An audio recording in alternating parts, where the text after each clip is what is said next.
Да, как я уже говорил, безопасность у нас на первом месте стоит.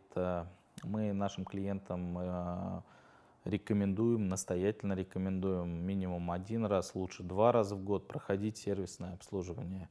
Конечно, клиент может это сделать самостоятельно, но мы все-таки рекомендуем обратиться к специалистам, к тем, кто устанавливал, то есть камин.